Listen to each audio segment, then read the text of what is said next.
What happens when one impulsive betrayal destroys the very life built to prove love had matured?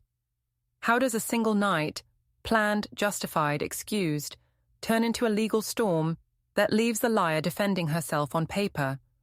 And when a husband stops begging for answers and starts gathering evidence, is it still heartbreak or just justice served cold? My name is Selene Ward. I'm 34, and the night I ruined my marriage started with a simple lie. I told my husband I'd be late to our anniversary dinner because of work. Daniel believed me. He always did. He was the kind of man who trusted quietly, who never questioned where I was or why. That calm used to make me feel safe, but lately, it made me restless. I wanted to feel wanted again, not just cared for. So when my ex, Adrian, messaged that afternoon, just a harmless, "Congrats on the anniversary, remember our old spot?" I told myself, meeting him for one drink wasn't wrong. It was nostalgia, closure, a small thrill before returning to my real life. I told him I couldn't stay long. I told myself the same thing. By the time I left the hotel, it was almost 9. I had lipstick smudged on my wrist, perfume that wasn't mine clinging to my hair, and guilt I thought I could hide. When I reached the restaurant, Daniel's table was empty, the check already paid, a single note resting beside the candle. "Maybe next year, Selene." I told myself it was just a misunderstanding, but by the next morning, he wasn't asking where I'd been. He was collecting proof of it. Before we dive deeper into this story, I have one small request. Please subscribe, drop a like, comment, and hit that hype button to boost this channel so more people can discover these incredible stories. The morning of our anniversary started like any other. Daniel woke early, brewed coffee, kissed me on the forehead, and said he'd pick me up at 7 for dinner. I smiled, pretending to be touched, but inside I felt bored. That was always Daniel, steady, dependable, predictable. The same breakfast, the same tone of voice, the same way he'd reach for my hand, like it was routine instead of romance. He'd chosen the restaurant, of course. The same one where we'd gone every year. I wanted to suggest somewhere new, something with music or lights, but he'd already made the reservation. "You love that place," he'd said. And I had, once. Before life turned quiet. At work, I tried to focus, but I couldn't shake the restless feeling that had been building for months. It wasn't that Daniel was cruel. It was that he was too good. He didn't fight, didn't challenge me, didn't make me feel anything except safe.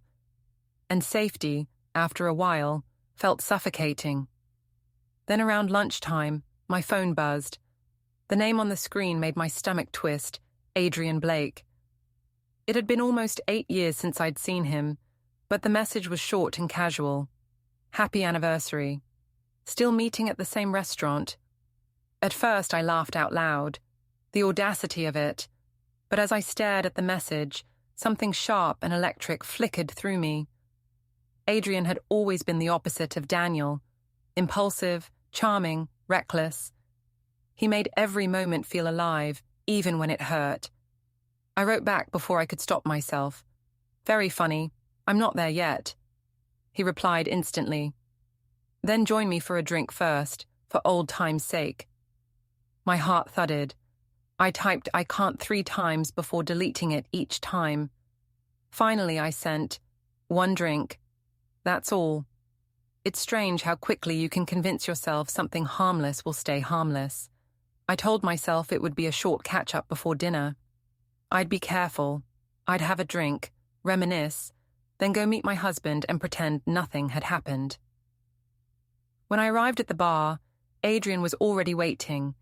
He looked almost the same, slightly older, a bit leaner, but still carrying that careless confidence that had once made me lose my mind.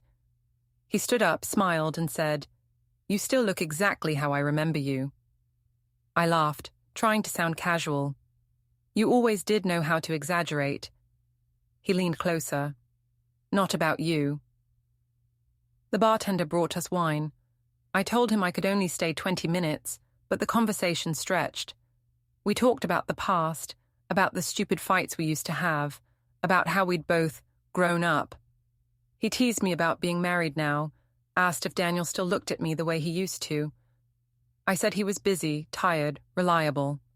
Adrian smiled like he understood exactly what I meant. When he reached across the table and touched my hand, I didn't pull away. I told myself it didn't mean anything. It was just nostalgia. Then the minutes blurred, the second drink arrived, and he said, "I missed this. I should have left, I know that, but instead I followed him upstairs. Everything after that felt like watching someone else make a mistake in slow motion. The hotel room was small, the curtains half drawn, the light soft enough to blur the edges of guilt. He kissed me like he'd been waiting years to do it again. I didn't stop him. I didn't think about Daniel sitting at a table somewhere, checking his watch, wondering where I was. When it was over, I dressed in silence. Adrian tried to joke, but the sound of it made me sick. I told him I had to go. He said, "Same time next year?" I didn't answer. I left before he could see the panic on my face. The restaurant was only 10 minutes away, but it felt like miles. My reflection in the car window looked like someone I didn't know. Hair messy, lipstick smudged, eyes wild. I texted Daniel, "Traffic's awful, be there soon." He didn't reply. When I walked into the restaurant, the hostess recognized me immediately. "Mrs. Ward," she said softly, "your husband left about 15 minutes ago. He asked me to give you this." She handed me a folded piece of paper. On it, in Daniel's neat handwriting, were 4 words, "Maybe next year, Celine." My knees went weak. I sat down at the empty table, staring at the candle flickering over 2 untouched glasses of wine. Everyone around me kept eating, laughing, clinking forks and glasses. While I sat there feeling the walls close in, I left the note on the table and went home. He wasn't there. His car was gone, his side of the bed empty. I told myself he just needed air, that I could fix it in the morning. But when I finally fell asleep, the note burned in my mind like a brand. When I woke up, sunlight poured into the room. Daniel still wasn't home. At first, I panicked, then convinced myself he was trying to teach me a lesson. He'd come back eventually. He always did. I made coffee, pretending everything was normal. Then I saw his phone charger missing from the counter, his toothbrush too. My stomach twisted. I called him once, then again. No answer. On the 3rd try, it went straight to voicemail. I left a message. "I'm sorry I missed dinner. Please call me, we can talk." I tried to sound calm, not guilty. At work, I told everyone Daniel and I had a little fight. I even laughed when I said it, like it was a small thing. My coworker Renee gave me a look but didn't push. "He's probably fine," she said. "You always make it sound worse than it is." That afternoon, I checked our shared bank account. I don't know what made me do it, habit maybe, but I froze when I saw that several transfers had been made overnight. All of them to a new account under Daniel's name. Almost everything was gone. I called the bank. They said he'd changed the passwords and transferred his direct deposits. My voice cracked when I asked, "Is that legal?" The woman on the phone said quietly, "Yes, ma'am. It's a joint account, but he has full rights." For the first time, I felt afraid. Not because I'd been caught, but because I couldn't read him anymore. Daniel had always been gentle, predictable. This version of him, calm, methodical, was something else entirely. That night, I sent him another message. "Please, just talk to me. I can explain." I waited hours, checking my phone every few minutes. Nothing. Then, around 10, a text arrived. It wasn't from Daniel. It was from an unknown number. "Please direct any future communication to my attorney. You'll receive documentation soon." I stared at the screen for a long time, rereading the words until they stopped making sense. Attorney. Documentation.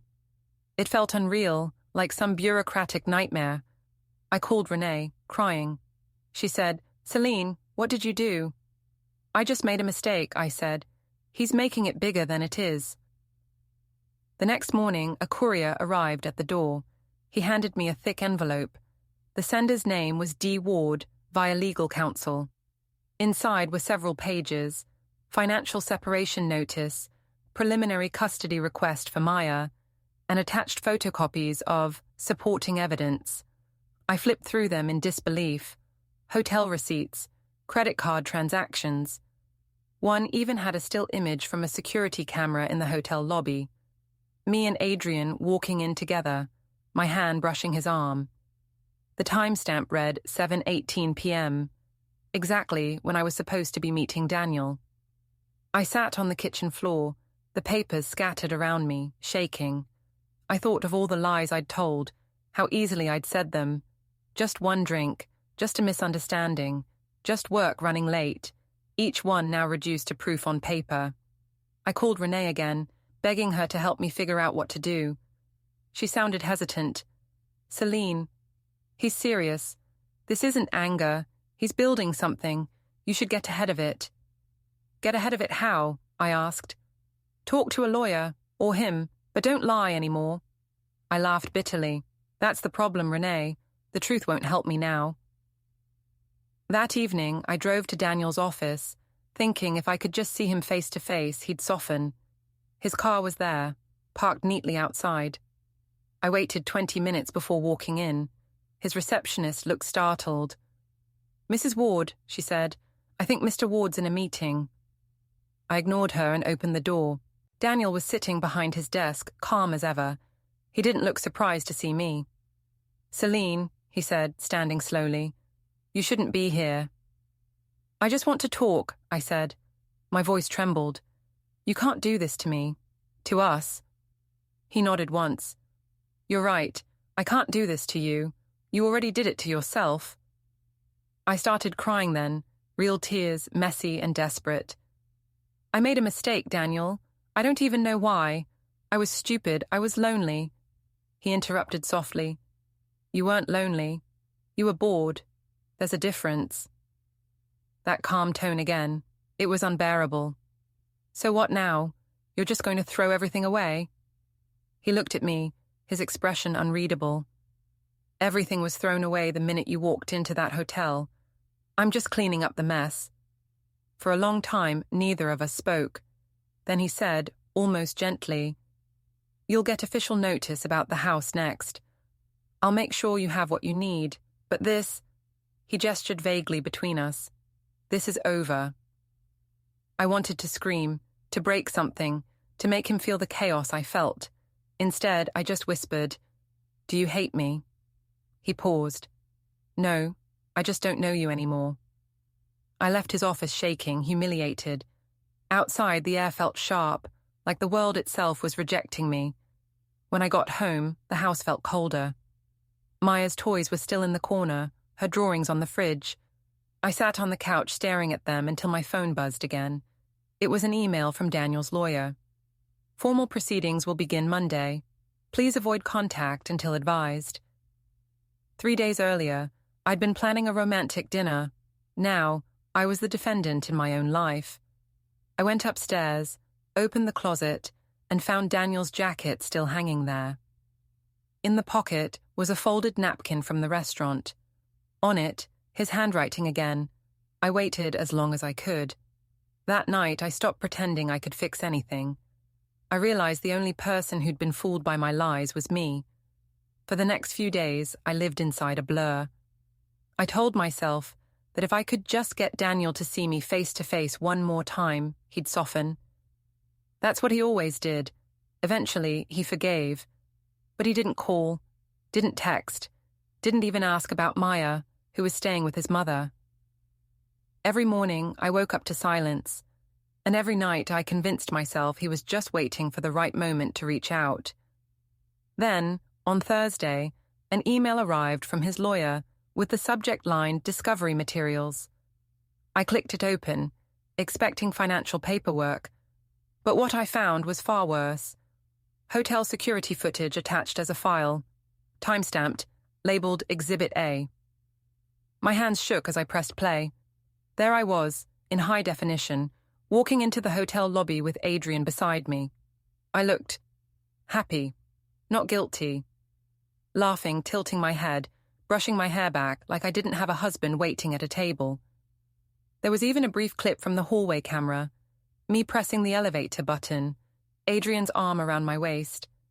I closed the laptop, heart racing, then reopened it seconds later. It was like staring at a stranger who wore my face but had none of my fear. My phone buzzed. "Renee." I answered quickly. "I saw your name online," she said. "Selena, what's happening?" "What do you mean, online?" "There's a post. Someone leaked something. It's all over the local page. People are saying you cheated on your anniversary." My knees went weak. I opened the site and saw it, a grainy screenshot from the hotel camera, shared with the caption, "Guess love has an expiration date." There were hundreds of comments, some mocking, some pitying, but all of them about me. I texted Daniel immediately. "You're cruel for doing this." He replied 2 hours later with one line, "I didn't share it, Selene. Truth leaks on its own." I wanted to hate him, but even that felt hollow. I was the one who had done this, yet part of me still believed he was punishing me too harshly. I told myself, everyone makes mistakes, but most people's mistakes aren't time-stamped and shared publicly. The next morning, I drove to his office again, ignoring his lawyer's warnings. He wasn't there. His secretary said he was working remotely. I asked for his address. She refused, polite but firm. That's when I realized I didn't even know where my husband was living anymore. When I returned home, there was a small envelope taped to my door. Inside was a printed copy of a bank statement showing zero balance in our joint account and a short note in his handwriting. "Please cancel any remaining shared cards. I've already removed your name from mine." That night, I met with my own lawyer, Vanessa, in a tiny downtown office. She listened patiently as I explained everything, leaving out only the worst parts. When I finished, she said, "He's building a case for full custody. And he's doing it cleanly. No slander, no public comments, just evidence." "He can't take Maya from me," I said. "He can, if he convinces the court that you create instability." "Instability? I made a mistake." Vanessa sighed. "Celine, the problem isn't the mistake. It's the pattern of denial that follows." I wanted to scream at her, but instead, I just asked, "So what do I do?" "Stop trying to spin the story, accept what's documented, and pray he still believes in mercy." Mercy. That word made me nauseous. Daniel didn't want mercy, he wanted silence. His kind of revenge wasn't rage, it was removal. 2 days later, I found out he'd moved into an apartment near his mother's house. I drove there on impulse, convinced if I could just talk to him, he'd listen. When I arrived, Clara opened the door instead. She looked exhausted but composed. "Clara, please," I said. "I need to speak with him." "He's not here." "Then let me see Maya." She shook her head. "She's asleep, and it's not my call anymore." I felt tears prick my eyes. "You think I'm a monster, don't you?" Clara looked at me quietly. "No, monsters don't feel guilt, but you broke my son's heart and blamed him for bleeding." I couldn't breathe. I turned and walked away before I said something I'd regret. That night, I sat in the kitchen staring at the stack of legal letters piling up on the counter. It didn't feel real. Just a week earlier, I'd been choosing a dress for dinner. Now, I was learning how to respond to subpoenas. By Monday, the summons arrived for preliminary mediation. I didn't even open it right away. I left it on the table, unopened, like that might stop time from moving forward. But it didn't. It never does. The mediation was set for Friday morning. I spent the days before rehearsing my version of the truth, how it had been a mistake, how I'd been confused, how Daniel's emotional distance had pushed me into it. I even wrote out lines like a speech. "I didn't mean to hurt you. It just happened. Can't we move past this?" When the day came, Vanessa met me outside the courthouse. She handed me a folder and said, "Don't talk too much. Let him make the first move." Inside the room, Daniel was already seated. He didn't look angry. He looked like someone who had already made peace with the outcome. There was something terrifying about that calm. The mediator, a middle-aged woman with tired eyes, asked us to start by stating our intentions. I said I wanted to reconcile, to keep our family together. Daniel said he wanted legal clarity. They reviewed the documents one by one, every statement, every receipt, every screenshot. I wanted to crawl out of my skin. When they brought up the hotel footage, I whispered, "Do we really need to watch that again?" Daniel's lawyer said softly, "The evidence speaks for itself." They pressed play. The silence in the room was unbearable. I couldn't look up, but I could feel everyone's eyes on the screen. When it ended, Daniel didn't say a word. Finally, the mediator asked if I wanted to respond. I said, "It was one mistake, a single lapse in judgment. That shouldn't erase years of love." Daniel looked at me then, really looked. "It didn't erase them, Celine. It just showed they weren't as real as you thought." I felt something crack inside me. You can't just stop loving someone overnight. He nodded slightly. "You're right. I stopped months before that night. I just didn't realize it until I watched you walk away." I tried to fight back tears. "You're being cruel." "No," he said quietly. "I'm being done." The mediator cleared her throat, shifting the papers.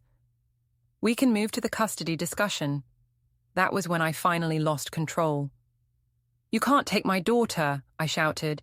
"You can't use this to make me the villain." Daniel stayed seated, his voice calm. "I'm not using anything. I'm protecting her from growing up in a house where love is just a performance." The mediator called for a short break. I left the room shaking, leaning against the wall outside. Vanessa followed, murmuring, "You need to breathe." "I can't lose her," I whispered. "Then stop pretending this isn't your fault," she said. When we returned, the mediator summarized the terms. Joint assets frozen pending division, full custody with Daniel until review, supervised visitation for me. I barely heard the rest. My ears rang like I was underwater. Daniel thanked the mediator, stood up and left without looking back.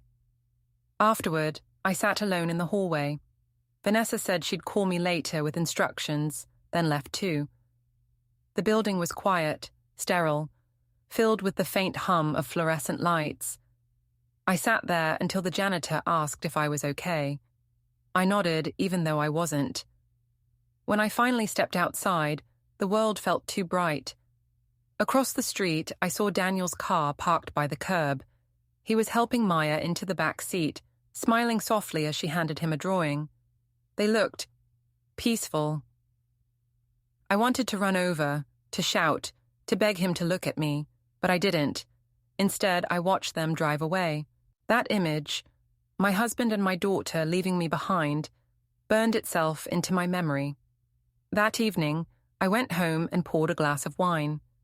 The house felt dead. No laughter, no voices, no movement, just the ticking of the kitchen clock. I looked around and realized how small my world had become. I checked my phone. A new message from an unknown number blinked on the screen. "The property reassignment will be finalized next week. You'll receive official notice." I threw the phone across the room. It hit the wall and fell, screen cracked. Later that night, I logged onto social media out of habit. Daniel's profile was gone, deleted or blocked, I didn't know. But his mother had posted a photo of Maya drawing at the kitchen table with the caption, "Peace comes when truth replaces pretending." I stared at it until my vision blurred. The next morning, I went to the restaurant, the one where I was supposed to have dinner with Daniel. I sat at the same table, ordered coffee, and stared at the empty seat across from me. The waiter recognized me, hesitated, and asked softly, "Will your husband be joining you?" I smiled bitterly. "No," I said. "He's finally learned not to wait." The waiter nodded, said nothing, and walked away. I sat there long after the coffee went cold, staring at the door, half expecting Daniel to walk in. He didn't. He never would. When I finally left, I stopped by the front counter to pay. The hostess handed me a receipt, folded neatly, and said, "Someone left this here for you last week." I unfolded it outside.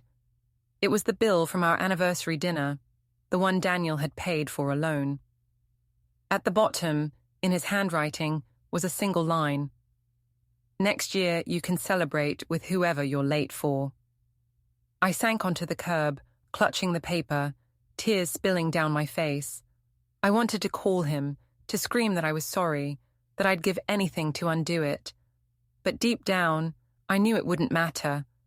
I hadn't just betrayed him that night. I'd taught him to stop hoping. And once a man like Daniel stops hoping, there's nothing left to save. The final hearing came faster than I expected. I had spent weeks telling myself Daniel would call before it happened, that he'd want to talk one last time, that he'd still care enough to stop this before it went too far. But he didn't. The only thing that came was a letter confirming the court date, with his lawyer's name printed at the bottom, like a closing signature to a story I hadn't realized had already ended. That morning, I sat in front of the mirror longer than usual, trying to make myself look calm, competent, misunderstood, but not guilty. Vanessa told me appearances mattered. "Be composed," she said. "They'll be looking for signs of instability." Instability. I laughed when she said it the first time. Now I saw what she meant. I had been unraveling slowly, thread by thread. When I arrived at the courthouse, the air inside felt too still, too cold. Daniel was already there, standing by the window with his lawyer. He didn't look at me when I entered. He didn't need to. His silence filled the entire room. I used to find his quiet comforting. Now it made me want to scream. The judge started with the evidence. Again. Hotel receipts, timestamps, screenshots, transfers, even a printed copy of that single note he'd left at the restaurant. "Maybe next year, Celine." The irony of seeing it listed as Exhibit D nearly broke me. Vanessa spoke for me, repeating that I accepted responsibility but wanted a chance to rebuild, for our daughter's sake if not for the marriage. She said my actions came from emotional neglect, not malice. I nodded when prompted, keeping my face composed, pretending the words didn't sound rehearsed. When it was Daniel's turn, he didn't talk about me. He talked about Maya, about how she needed consistency, about how children shouldn't grow up in homes built on half-truths. "I'm not asking for revenge," he said quietly. "I just want peace." The courtroom stayed silent. Even the judge seemed to pause, her pen still in her hand. Then she read her decision. Full custody awarded to Daniel, supervised visitation for me, joint assets divided in proportion to income. My lawyer squeezed my hand as the words echoed through the room, but it felt like I was watching it all from underwater. Daniel stood, thanked the judge, and gathered his papers. I expected him to leave, but instead he turned to me. For a moment, I thought he might say something kind, something that would give me a thread of hope. Instead, he said, "You told me once that I never made you feel alive. I hope this makes you feel something." Then he left. Vanessa told me I should stay seated until everyone cleared out. "You don't want to run into him outside," she said, but I didn't care. I walked out of the courtroom and into the hallway, my heels echoing against the tile. Through the glass doors, I saw Daniel outside, holding Maya's hand. She looked up at him and said something I couldn't hear, and he laughed. A quiet, genuine laugh I hadn't heard in years. The kind of laugh that used to be mine. I wanted to call out her name, but I stopped myself. The order was clear, no contact without notice. The law, apparently, didn't care about nostalgia. When they drove away, the sound of the car faded into the distance until it was just me and the echo of my own breathing. That night, I sat on the couch surrounded by half-empty boxes and unopened mail. The apartment felt like a waiting room for a life that no longer wanted me. I opened one of the boxes at random and found our wedding album inside. The photos felt like fiction now. 2 people smiling, promising forever, not realizing forever could end quietly in a courthouse. I flipped through until I reached the last page. A picture of us dancing, the photographer's flash catching us mid-laugh. Daniel's hand on my waist, mine on his shoulder. For a second, I could almost hear the song. I pressed my fingers to the photo, whispering, "I ruined this." The silence answered me back. A few hours later, there was a knock at the door. When I opened it, a courier handed me a sealed envelope. I recognized the handwriting immediately. Daniel's. Inside was a short note. "The transfer is complete. You'll have what you need. Please don't contact me directly anymore. All updates about Maya will come through legal channels. I wish you peace."